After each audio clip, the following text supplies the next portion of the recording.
रात का समय था। गांव के बाहर पुराना किला अपनी वीरानगी में लिपटा हुआ था। किले के भीतर एक अंधेरी कोठरी में राकेश और उसका दोस्त संदीप एक पुराने खजाने की तलाश में थे। उन्हें बस एक सुराग मिला था, कांच का खेल, सच और झूठ का मेल। राकेश ने अपनी टॉर्च जलाई और दीवार पर एक अजीब सी पेंटिंग देखी। पेंटिंग में एक कांच का घड़ा था जिसके पास एक व्यक्ति खड़ा था। उसने संदीप से कहा, ये शायद वही घड़ा है जिसके बारे में हमें बताया गया था। तभी अचानक पेंटिंग में घड़ा चमकने लगा और दीवार खुल गई। दोनों दोस्त चौंक गए। वे धीरे धीरे भीतर गए।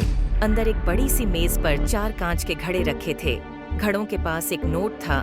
सिर्फ एक में सच का पानी है, बाकी सब झूठ से भरे हैं। सही चुनो, वरना यहाँ से बाहर निकलना मुश्किल होगा।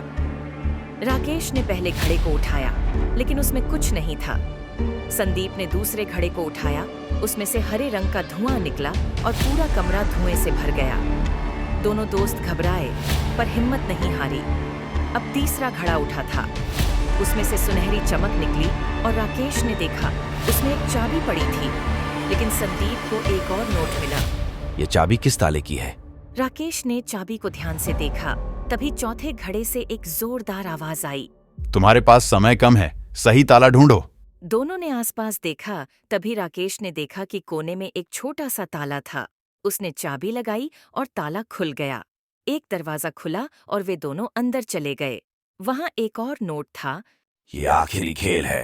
अंदर एक कांच का बड़ा कमरा था जिसमें 4 दीवारें कांच की थीं। दीवारों पर लिखा था, हर दीवार एक रास्ता है, लेकिन एक ही सच की ओर जाती है। राकेश ने पहली दीवार की तरफ इशारा किया। वे दीवार के पास गए तो दीवार पारदर्शी हो गई और एक सुरंग दिखाई दी। उन्होंने सोचा कि यही सही रास्ता है। दोनों सुरंग में चले गए। सुरंग के अंत में एक चमचमाता हुआ खजाना था। लेकिन तभी एक आवाज आई, तुमने कांच का खेल जीत लिया। राकेश और संदीप ने राहत की सांस ली और खजाने को लेकर बाहर निकल आए। किला अब उनकी जीत की कहानी कह रहा था। कांच का खेल, सच और झूठ का मेल। उन्होंने सच्चाई को चुनकर अपनी मंजिल पाई।